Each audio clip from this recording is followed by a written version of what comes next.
하나님 말씀 함께 보겠습니다. 아가서 2장 13에서 17절의 말씀입니다. 구약성경 961페이지에 있는 아가서 2장 13절로 17절 말씀.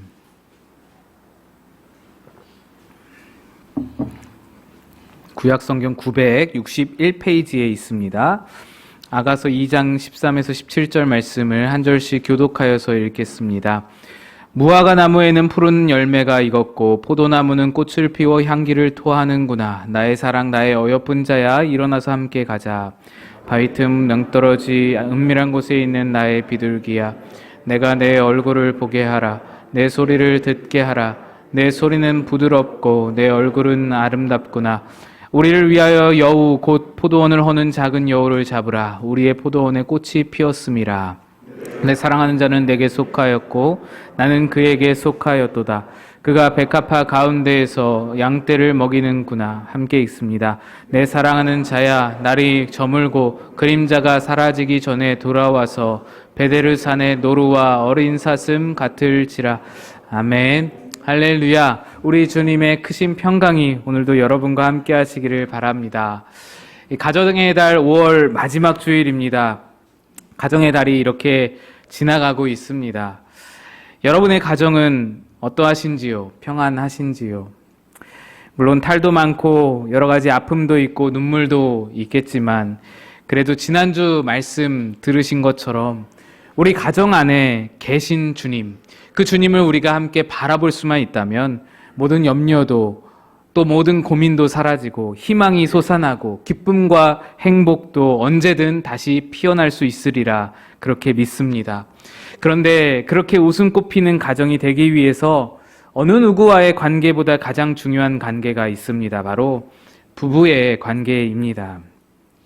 저는 결혼기념일을 우리 가족의 생일이다라고 칭합니다. 젊었을 때부터 결혼기념일에 이렇게 남편이 아내 몰래 좋은 식당 예약해두고 미리 선물 준비하고 이벤트 마련하는 거, 이게 저는 사실 조금 못마땅했습니다. 이 마음이 쫌생이라 이해가 잘 안 되는 거예요. 결혼을 기념하는 건 서로가 함께 축하하면 되는 거고 결혼 때 마음을 함께 기억하면 되는 거지 왜 남자가 일방적으로 선물과 이벤트 준비할까 고민하다가 그런 생각이 들더라고요. 이거 그냥 아내에게 나랑 결혼해줘서 고맙다 이런 마음 표현하는 거 아닌가. 남편이 결혼기념일 챙기는 이유가 나랑 결혼해줘서 고맙다 이런 거 아닌가. 그렇다면 아내들은 결혼을 해주었다라는 건데 그거 정말 그런 건가. 그게 저 생각이에요. 제 생각을 말씀드리는 거예요. 아내들은 그러면 선심 쓰듯이 불쌍한 총각 구제해 주려고 결혼을 해준 것이고 남편들은 매해마다 그것을 감사하고 고마워해야 하는 그런 관계인 것인가. 그런 관계라면 되게 나는 불행할 것 같다. 아무래도 그건 아니다 싶어서 아내와 함께 의논을 해서 우리 가족만의 결혼기념일 개념을 새롭게 정립을 했습니다. 결혼기념일은 누가 누구에게 결혼을 해줘서 그걸 감사해야 하는 날이 아니고 우리 가족이 태어난 날이다. 우리 가족의 탄생일이다. 제가 결혼기념일 챙기기 싫어서 별가지 생각을 다 했습니다. 어쨌든 우리 가족은 그런 개념으로 생각을 해서 결혼기념일마다 조촐하게 케이크 하나 사다 놓고 온 가족이 다 함께, 아이들까지 다 함께 우리 가족의 탄생을 축하하고 그렇게 보냅니다. 훨씬 더 의미 있게 보낸다라고 저는 스스로 생각을 합니다. 그런데 이러한 생각들이 주는 메시지가 무엇인가요? 부부의 하나됨이 가정의 시작이다. 부부의 결혼이 하나됨이 가정의 근간이다. 인 것을 말해주는 겁니다. 가정은 출발 자체가 부부로부터 시작하는 겁니다. 부부의 하나됨에서부터 시작되었기 때문에 또 부부의 관계가 흔들리기 시작하면 가정의 근간이 흔들리는 것을 보게 됩니다. 그래서 가정을 위해서 부부의 하나됨을 유지하는 것이 가장 최우선 과제, 가장 중요한 일이라는 것을 우리가 늘 명심해야 하는 것이죠. 아주 진부한 질문이 하나 있습니다. 다시 태어나도 배우자와 결혼하시겠습니까? 지금 배우자와 결혼하시겠습니까?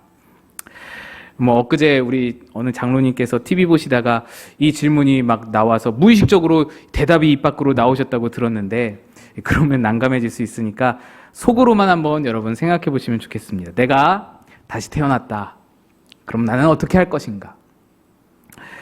어느 노인대학에서 이 질문을 던지면서 여러분, 어머님, 아버님, 영감님, 지금 영감님과 지금 할머니와 다시 결혼할 분 있으시면 손 한번 들어보세요. 이랬더니 할머니, 할아버지들이 막 하나같이 아니요, 절대 아니요, 내가 미쳤는가 뭐 그러셨대요. 이렇게 하시는 중에 한 할머니가 번쩍 손을 들으시더래요. 그래서 사회자가 너무 놀라서 어머, 할머니는 할아버지를 너무너무 사랑하시나 봐요. 다시 결혼하신다는 특별한 이유가 뭐예요? 어떤 이유가 있으세요? 물었더니 할머니가 그러시더래요. 살아보니까 그놈이 다 그놈이요. 여러분, 이 진부한 질문에 관한 통계 자료가 하나 있습니다. 좀 오래된 자료이긴 한데 2013년 설문조사에서 다시 태어나도 지금 배우자와 결혼하시겠습니까? 이 질문에 남편들은 45%가 나는 꼭 다시 결혼하겠습니다라고 했습니다. 반절이 좀 채 안 되는 것이죠. 10명 중에 4, 5명만이 다시 결혼하고 싶다라고 한 것입니다. 이것도 좀 충격적인데 더 충격적인 것은 아내들의 결과였습니다. 아내들은 이 질문에 대해 다시 결혼하겠다라고 대답하는 분들이 19%에 그쳤습니다. 다시 결혼하겠다는 분이 10명 중에 2명도 안 되는 거예요.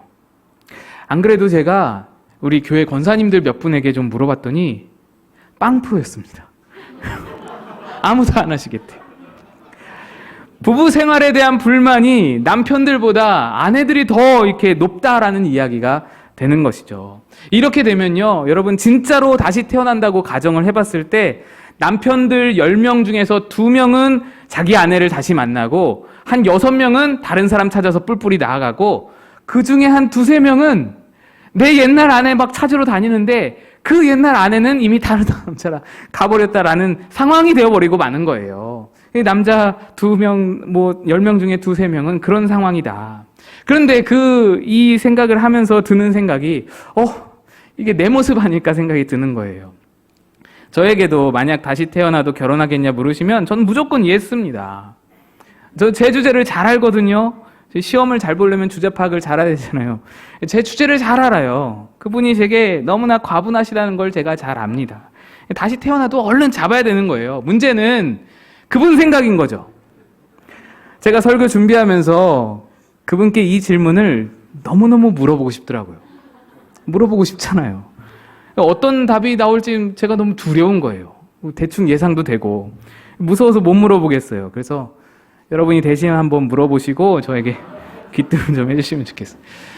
사실 저에게도 아내에 대한 불만이 있습니다. 왜 없겠어요? 사람인데. 그런데 제가 아내를 그래도 선택하겠다고 한 건 제가 21살 때 그때 아내를 처음 만났을 때인데 그때 그 솟아났던 그 감정을 지금까지도 잊지 못하고 그때 그 진짜였던 감정 그거 정말로 또렷하게 생각이 나거든요.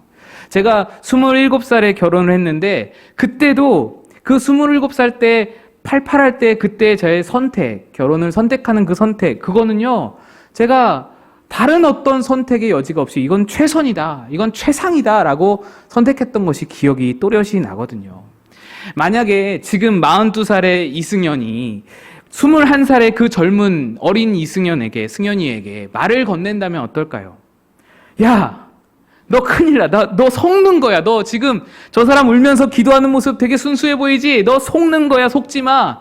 저 웃는 모습, 저 미소, 저 속지 마. 저 평상시에 진짜 많이 다르다.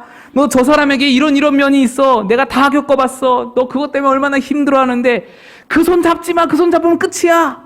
거기 놀이터 함께 가지 마. 거기 가면 안 돼. 들어가면 안 돼.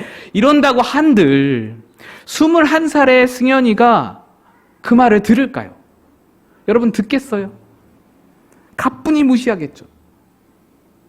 그래서요, 부부는 하나님이 짝지어 주셨다라고 하는 거예요.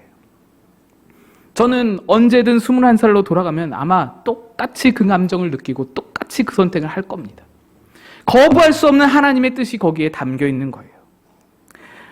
아무래도 오늘 여러분 집에 가시는 길에 다시 할 거냐 말 거냐 이 질문으로 핫하실 것 같은데 서로 너무 기대는 마시고 가볍게 넘기실 수 있기를 바랍니다. 부부는 하나님이 짝지어 주신 한 몸입니다. 그래서 마태복음에 하나님께서 이렇게 말씀하십니다. 그런즉 이제 둘이 아니요 한 몸이니 그러므로 하나님이 짝지어 주신 것을 사람이 나누지 못할지니라 하시니, 하나님은 부부를 한 몸으로 짝지어 주셨습니다. 그리고 그 짝지어 주심의 목적이 뭐냐? 바로 지난주에 말씀드렸던 아름다운 가정 만들라고, 이 땅에서 맛보고 누리는 천국을 맛보라고 그렇게 짝지어 주시는 겁니다. 그래서 부부는 가정의 근간입니다. 천국의 기초석이 되는 것입니다. 그래서 우리는 이 관계를 힘써 지켜야 하는 것입니다. 오늘 본문은 솔로몬 왕과 술람미 여인의 사랑 노래가 담겨있는 아가서입니다. 이 아가서를 보면 그렇게 달달할 수가 없습니다. 아니, 이렇게 거룩한 성경책에, 이렇게 귀한 말씀들이 담겨있는 이 성경책에 이런 남녀 간의 그런 사랑을 아주 원색적으로 표현하는 그런 연애 편지 같은 것이 담기는 게 가당키나 한가라고 물으실 수 있는데, 여러분, 오히려 그렇기 때문에 하나님이 이 아가서를 일부러라도 여기 성경책에 넣으시고 기록하신 것이 아닐까 생각됩니다. 부부 관계에서 그런 달달한 사랑의 표현들, 그런 달콤한 이야기들, 좋은 이야기를 해주는 것, 이것이 성경적이다라는 거예요. 하나님의 뜻이다라는 거예요. 한간에 떠도는 그런 얘기 있잖아요. 경상도 남편이 집에 오면 3마디 한다고. 아는, 밥 먹자, 자자. 제가 경상도 말 잘 못하는데 이 3마디만 하고 그러고는 잔다라는 거잖아요. 이런 거를 자랑하듯이 말씀하시는 분들이 계시는데 그건 결코 자랑이 아닙니다. 성경적이지 못하다는 거예요. 성경에서 말하는 부부관계의 사랑 표현을 보세요. 오늘 본문에만 봐도요. 오늘 본문 몇 절 안 되는 이 짧은 본문에만 봐도 네 얼굴이 너무나 아름답다라고 표현하고 너의 소리는 부드럽다. 여러분 평생에 여러분 배우자 보고 너의 얼굴이 너무나 아름답다 이런 표현 해보신 적 있으세요? 성경은 그게 나와 있다고요. 너의 소리는 부드럽다. 너는 비둘기 같다. 너는 노루 같다. 너는 어린 사슴 같다. 나의 사랑, 나의 어여쁜 자야, 일어나 함께 가자. 얼마나 아름다운 말들로 표현을 하나요? 여러분, 부부간에는 사랑을 이렇게 표현할 수 있어야 되는 거예요.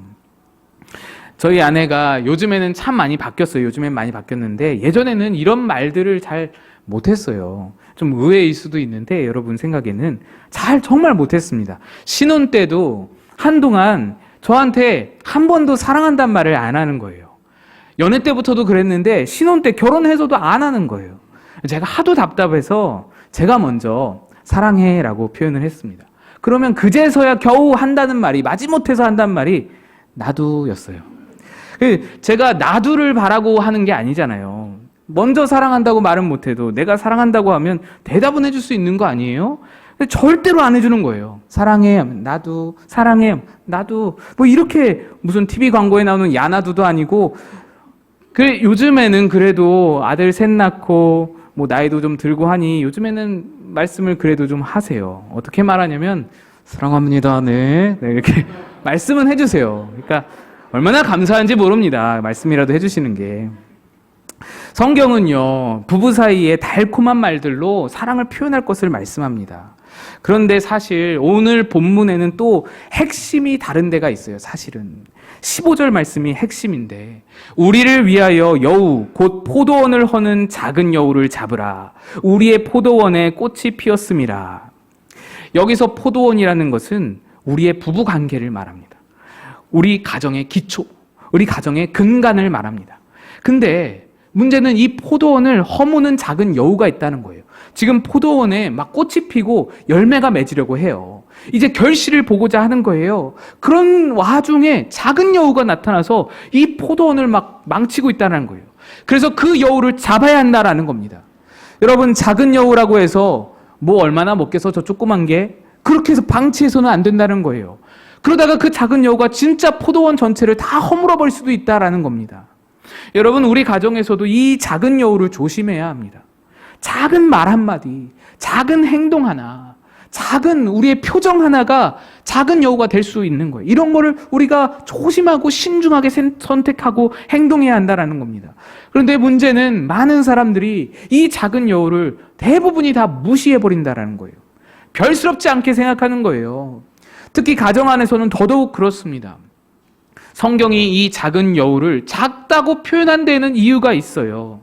정말 작아서 무시할 만한 존재로 보이는 거예요.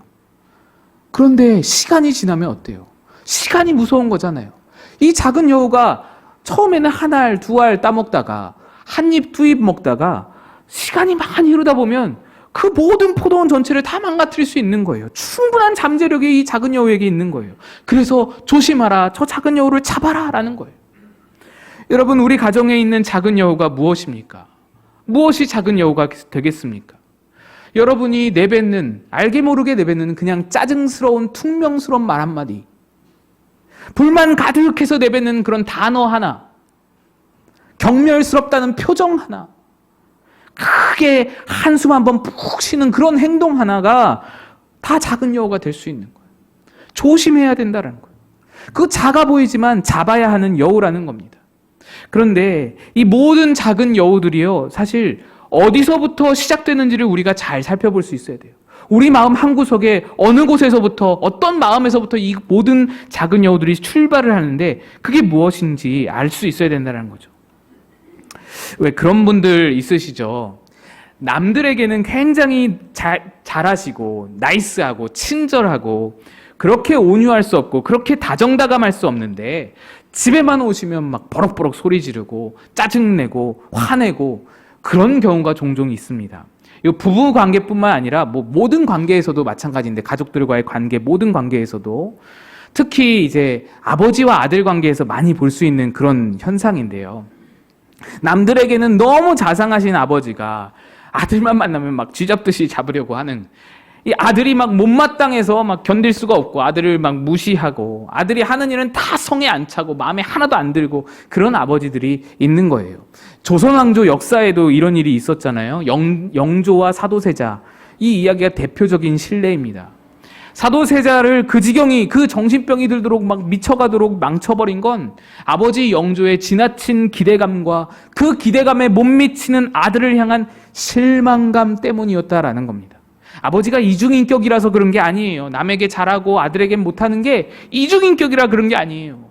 그저 아들을 향한 기대치가 너무 높았기 때문입니다. 생각해 보세요. 남들에게는 뭘 기대하겠어요? 남들에게는 별로 기대하는 바가 없어요. 그러니 남의 집 아들들, 남의 집 딸들, 남의 집 부인, 남의 집 남편이 하는 일은 다 좋아 보이는 거예요. 만족스러워 보여요.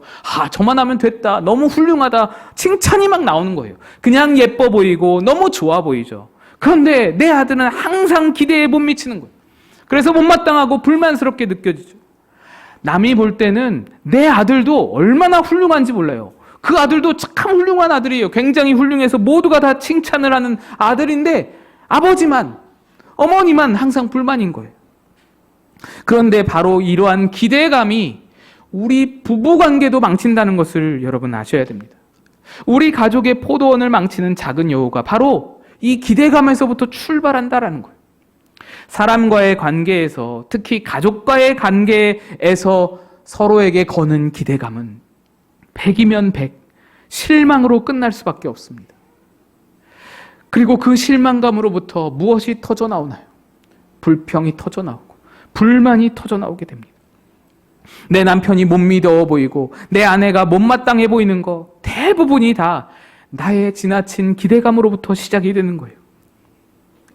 우리는 서로를 향한 기대감을 낮출 수 있어야 합니다. 저 사람이 나에게 이런 것을 해주겠지, 그런 기대를 아예 하지 말아야 돼요. 기대감을 낮추면 사람 하나를 살릴 수 있습니다. 오히려 여러분, 우리가 기대감을 낮추면 내가 원래 기대했던 것보다, 기대감을 낮추기 이전보다 상대를 훨씬 더 훌륭한 사람으로 성장시킬 수도 있어요. 기대감이 그걸 방해하는 거예요. 기대감이 내가 낮으면 상대가 어떤 작은 성취를 해도, 어떤 작은 일을 이루어도 그것만으로도 만족이 돼요. 기쁨이 되고요. 그래서 상대에게 박수를 치고 칭찬도 아주 자주 나가게 되고 좋은 말, 칭찬의 말, 아주 그런 훌륭한 말들이 막 나가게 되죠. 상대를 높이는 말이 나가게 돼요. 그러면 상대도 그로 인해 자존감이 높아지고 더 잘하고 싶은 의욕이 생기고 그러다 보면 어느 순간 내가 원래 기대감을 가졌던 그거, 내가 기대감을 낮추기 그 전보다 더 큰 사람으로 성장할 수 있는 잠재력이 있는 거예요. 잠재력이 폭발하는 거예요. 작은 일에도 자주 칭찬하는 것이 상대를 더 발전시킬 수 있는 거예요. 하지만 내 기대감이 높으면 어떤가요? 상대가 뭘 해도 마음에 들지 않아요. 뭘 해도 내 마음에 흡족하지 않아요. 불만이 나가고요. 짜증이 나가요. 그러면 그로 인해서 상대는 어때요? 더 위축이 되는 거예요. 더 하고 싶지가 않아요. 뭘 하고 싶지가 않아요. 칭찬 들을 게 없는데 맨날 욕만 먹는데 뭘 하고 싶겠어요. 의욕이 상실되고요. 원래 그 사람이 본래부터 가지고 있던 잠재력조차 다 그냥 무너져 버리는 거예요. 다 펼치지 못한 채 위축되어 살아가는 그런 사람이 될 수밖에 없는 겁니다. 기대감이 사람을 망치는 겁니다. 작은 여우가 포도원을 망친다는 것이 바로 이러한 과정을 말합니다. 별것 아닌 것 같아 보이는 나의 기대감이 가족들에게, 특히 나의 배우자에게 너무너무 큰 영향을 미치게 되는 거예요. 그래서 우리는 상대가 무엇을 해주기를 바라는 그 기대감은 내려놓고 그 상대의 부족함을 어떻게 채워줄 수 있을까 노력을 해야 합니다. 나에게 해주기를 바라고만 있지 말고 내가 무엇을 해줄 것은 없는가 찾을 수 있어야 되는 거예요. 작년에도 제가 말씀드린 것 같은데 집안에서 이렇게 정리가 안 된 것이 보이죠.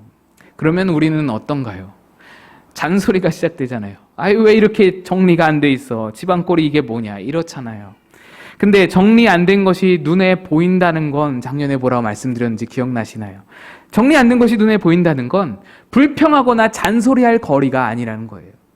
그게 바로 하나님이 내게 주신 은사다. 남들은 정리 안 된 그 상황이 전혀 불편하지가 않거든요. 남들 눈에는 보이지가 않는 거예요. 나만 불편해요, 나만. 그래서 내가 막 화가 나는 거예요. 왜 내가 이걸 다 정리해야 돼? 근데요, 저들은 정리 안 해도 아무렇지도 않게 잘 살아요.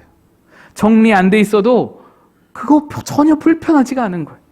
내게 있어서 그게 불편하면 그건 하나님이 나에게 주신 특별한 은사라는 거예요. 내 은사라서 내 눈에 보이는 거고 내 은사라서 내게 불편해 보이는 거예요. 그런데 이걸 아무도 은사라고 생각하지 않죠. 다들 불평하고 잔소리할 거리로 생각하죠. 왜 그렇습니까?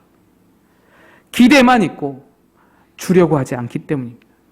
기대만 있고 내가 베푸려는 마음은 전혀 없기 때문입니다. 여러분, 줄 수 있다는 것이 얼마나 감사한 일인지요. 내가 줄 수 있는 힘이 내게 여전히 있다는 것.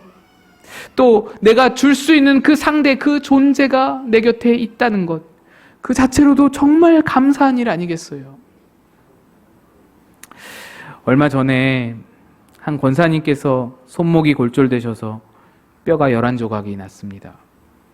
여러분도 다 아시는 권사님일 텐데. 그래서 권사님 수술 받으시자마자 얼른 병원으로 찾아갔습니다.